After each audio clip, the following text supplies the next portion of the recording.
dari kelompok 1 akan mempresentasikan materi tentang konsep dasar metodologi penelitian pendidikan.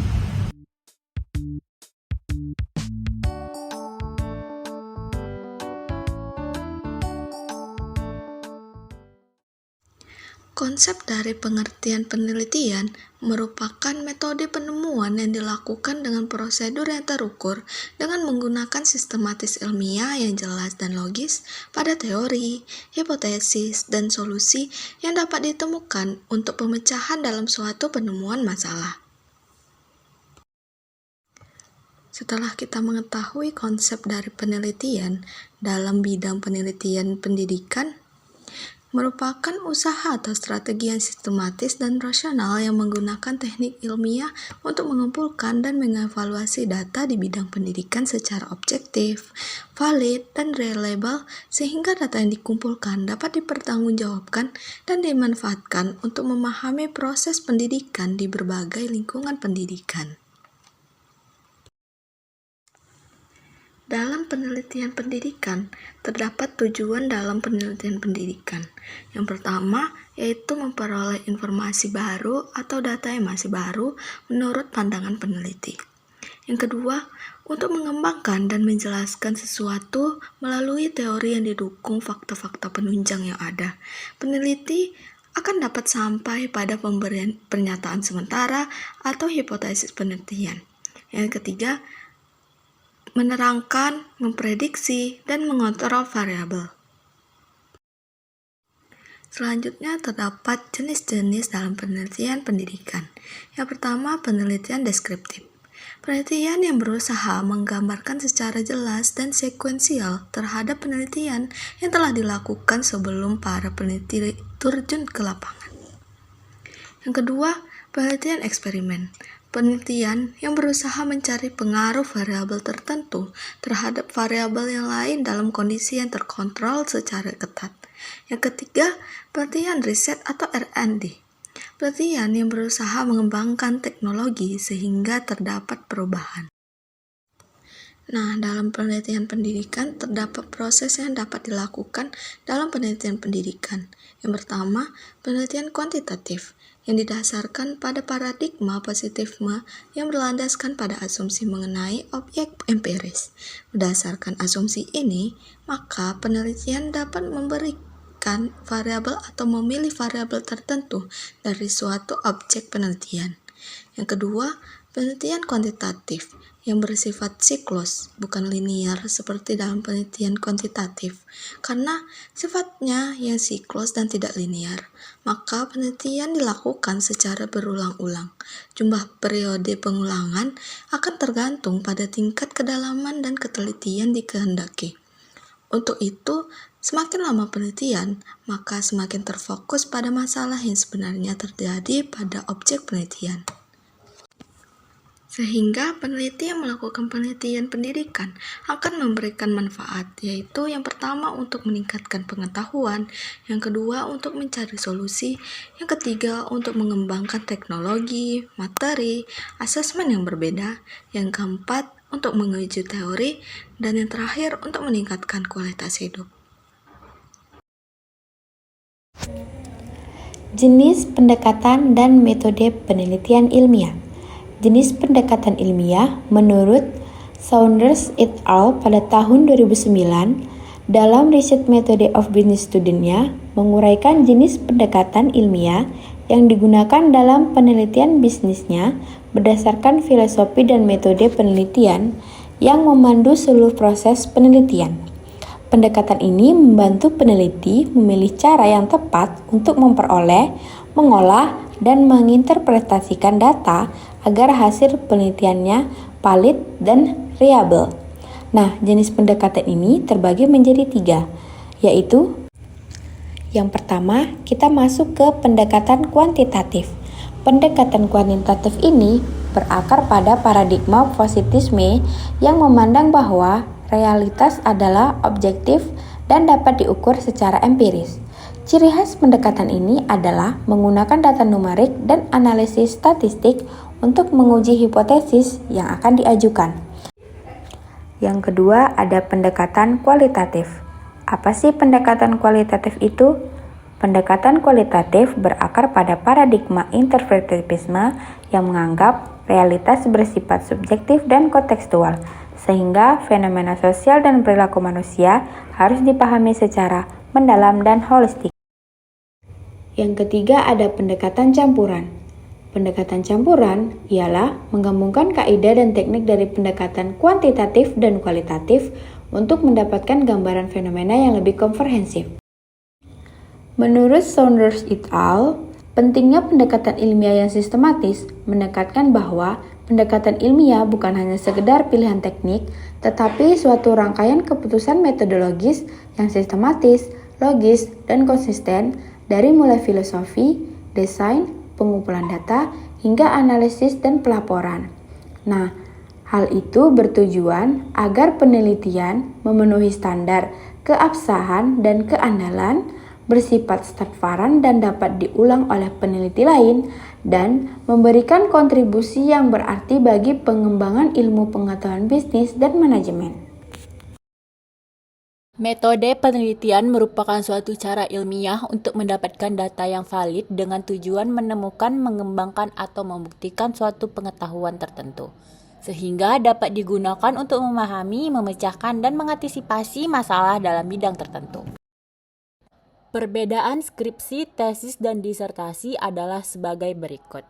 Yang pertama, berdasarkan jenjangnya. Skripsi disusun oleh mahasiswa program sarjana atau S1. Tesis dibuat oleh mahasiswa program magister atau S2. Disertasi disusun oleh mahasiswa program doktor atau S3. Yang kedua, berdasarkan tujuannya. Skripsi menerapkan metodologi penelitian dengan benar. Tesis melakukan penelitian untuk membuktikan metode dan teori yang ada. Disertasi merancang penelitian untuk menemukan teori, metode, dan pengetahuan baru. Yang ketiga, berdasarkan ruang lingkupnya. Skripsi menunjukkan kemampuan mahasiswa dalam menerapkan pengetahuan yang telah diperoleh untuk memecahkan masalah sesuai bidang ilmunya. Bobot penelitian relatif lebih sederhana dengan kedalaman analisis yang tidak serumit tesis atau disertasi. Tesis menekankan pada kemampuan melakukan penelitian yang lebih mendalam dan analisis kritis. Biasanya berfokus pada pengembangan atau penerapan teori dalam konteks tertentu. Disertasi harus mengandung temuan atau teori baru, memberikan kontribusi signifikan bagi perkembangan ilmu pengetahuan. Menuntut penelitian yang sangat mendalam, sistematis, dan dapat dipertanggungjawabkan secara akademis. Yang terakhir, publikasi dan pustaka. Skripsi dipublikasi secara internal. Pustaka diutamakan jurnal dengan minimal 20 pustaka. Tesis dipublikasi secara nasional. Pustaka dianjurkan jurnal terbaru 10 tahun terakhir dengan minimum 40 pustaka. Sedangkan disertasi dipublikasikan pada jurnal internasional. Pustaka dianjurkan jurnal terbaru 10 tahun terakhir dengan minimum 80 pustaka. Macam-macam metode penelitian. Yang pertama ada penelitian eksploratif, bertujuan menggali atau menemukan ide dan pemahaman baru tentang suatu fenomena. Yang kedua, penelitian deskriptif, menggambarkan fakta atau fenomena secara sistematis tanpa menguji hipotesis sebab akibat. Yang ketiga, penelitian eksplanatori atau penjelasan, menguji hubungan antar variabel dan sering melibatkan pengujian hipotesis. Yang keempat, kuantitatif, menggunakan data angka dan analisis statistik untuk menguji hipotesis. Yang kelima, kualitatif, berfokus pada pemahaman makna, proses, dan konteks sosial. Yang keenam, campuran, menggabungkan unsur kualitatif dan kuantitatif. Yang ketujuh, penelitian eksperimen, meneliti pengaruh suatu variabel terhadap variabel lain dengan kontrol tetap. Yang kedelapan, survei, mengumpulkan data dari sampel populasi melalui kuesioner atau wawancara. Yang kesembilan, studi kasus, mempelajari suatu kasus secara mendalam dalam konteks tertentu. Yang kesepuluh, penelitian tindakan, penelitian yang dilakukan untuk memecahkan masalah praktis secara langsung di lapangan. Indikator penelitian yang baik. Yang pertama, validasi. Instrumen dan prosedur benar-benar mengukur apa yang seharusnya diukur. Yang kedua, reliabilitas. Hasil penelitian konsisten bila diulang dalam kondisi yang sama. Yang ketiga, objektivitas. Bebas dari bias penelitian, data dan kesimpulan harus berdasarkan fakta. Yang keempat, orisinalitas. Penelitian harus memiliki unsur kebaruan, bukan sekedar menyalin penelitian sebelumnya. Yang kelima, relevansi. Topik penelitian sesuai dengan masalah nyata atau kebutuhan ilmu pengetahuan. Yang keenam, kelayakan. Penelitian dapat dilakukan dengan sumber daya, waktu, dan biaya yang tersedia. Yang ketujuh, manfaat. Hasil penelitian memberikan kontribusi nyata baik secara teoritis maupun praktis. Selanjutnya yaitu materi plagiarisme dalam penelitian. Plagiarisme merupakan salah satu bentuk pelanggaran etika yang paling serius dalam kegiatan penelitian ilmiah. Istilah plagiarisme mengacu pada tindakan mengambil atau menyalin ide, tulisan, data, ataupun karya orang lain dan mengakuinya sebagai milik sendiri tanpa memberikan kredit atau pengakuan yang layak kepada sumber aslinya. Selanjutnya materi bentuk-bentuk plagiarisme. Yang pertama, plagiarisme langsung atau direct plagiarism, yaitu menyalin secara kata per kata dari sumber lain tanpa tanda kutip dan tanpa mencantumkan sumbernya. Hal ini bentuk plagiarisme yang paling eksplisit. Yang kedua yaitu plagiarisme parsial atau hybrid plagiarism. Menggabungkan frasa atau kalimat dari berbagai sumber, lalu mengubah sebagian kata atau struktur kalimat tersebut tanpa mengubah makna dan tanpa menyebutkan sumber aslinya. Yang ketiga yaitu plagiarisme ide atau plagiarism of ideas. Menggunakan ide atau kerangka pemikiran orang lain tanpa menyatakan sumbernya. Plagiarisme ini sering luput dari perhatian karena tidak menyangkut teks, melainkan gagasan yang diadopsi secara tidak sah. Yang keempat, plagiarisme diri atau self-plagiarism.